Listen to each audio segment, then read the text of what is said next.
all jokes aside, stay healthy and hopeful out there. We will be able to hang outside again soon.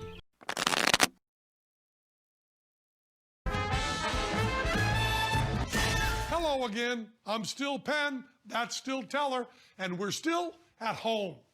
Like snowflakes, no two magicians are alike, and these days they're all finding their own unique ways to get creative. Spanning the globe, from Harlem to Munich, here are magical home movies from illusionist Kid Ace and digital wizard Simon Piero. Check this out. Take some hand sanitizer, add 1 drop to a cup, then take some water, fill up that cup, and then 1, 2, 3, just like that, the water disappears. It's crazy. Take a deck of cards, some hand sanitizer, rub that in, put some on the deck of cards, and when you throw it on the table, it changes color. How? You can solve a Rubik's Cube the normal way, mixing and matching all the colors, but who has time for that? Nobody. Take some hand sanitizer, wave it over the cube, done. The cube is solved. Don't believe me? Try it for yourself. Take some hand sanitizer, a Sharpie marker, rub it onto the Sharpie, pick up any object, anything, and it can go right through it. How is this happening? It's crazy. You can move the Sharpie around, and when you're done, you can take it out of the object, and it's like it was never there. All right, let's stay calm. Thanks to my toilet paper app, I can guarantee I'll never run out. Not too bad, right? Take this, hoarders. I think it's time for a fresh start, and part of that is a well-groomed look. Ha! How do you like me now, George Clooney? And of course, it's important to try to find ways to keep your brain active. That's why I decided to invent an app that lets you wash your hands like this. Whenever, wherever. Of course, it includes a towel to dry your hands off. However, it's roughly the cost of an iPad. And with only a few ingredients, I can make a delicious Italian meal for myself. But after a few days of pasta, I like to switch it up. For example, with canned food.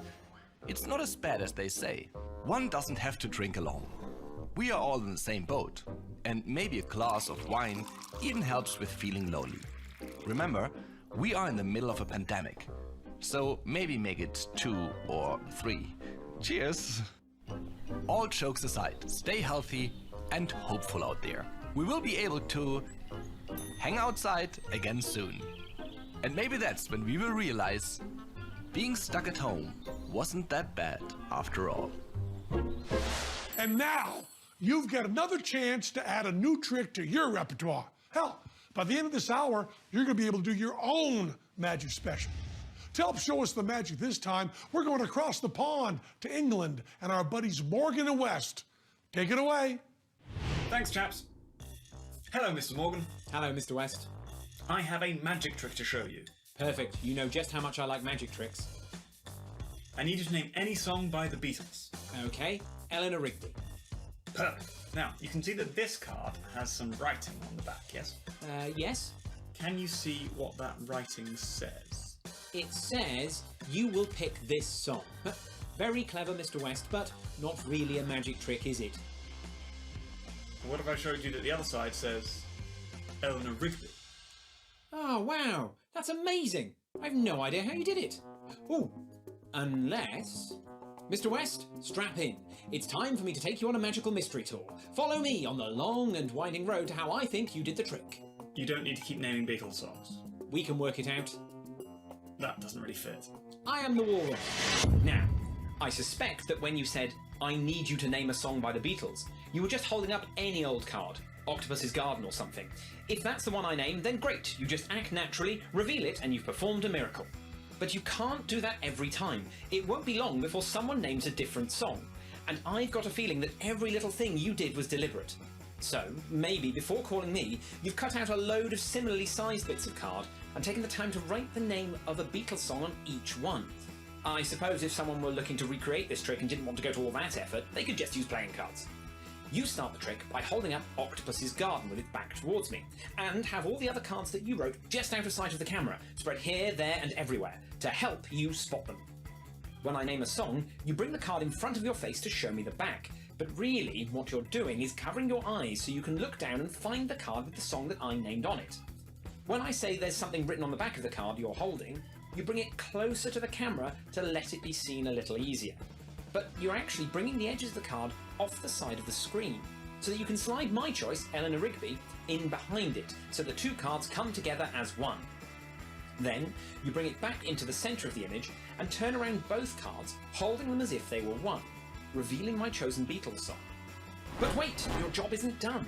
In order to get back to holding only one card, you casually drop your hand a little, so the edge of the card falls off the bottom of the screen. You quickly peel off the Octopus Garden card, leaving you holding just Eleanor Rigby. Maybe as an extra convincer, you took the time the night before, when you were making the cards, to write "You will pick this song" in the same place on the back of every card, so that you could flash the back at any time at all, and it would look like the original card. And that is how I think you did the trick. Well, yes, I could have done that, but I didn't need to. Mr. Morgan, you always say Eleanor Rigby. Oh, yeah. Back to you, Penn and Teller. Thanks, guys. We're going to keep going because they can't kick us out of our own houses. We got a lot more in store, including a guest appearance by Michael Carbonaro and magic from Shin Lim. Stay close, but not too close.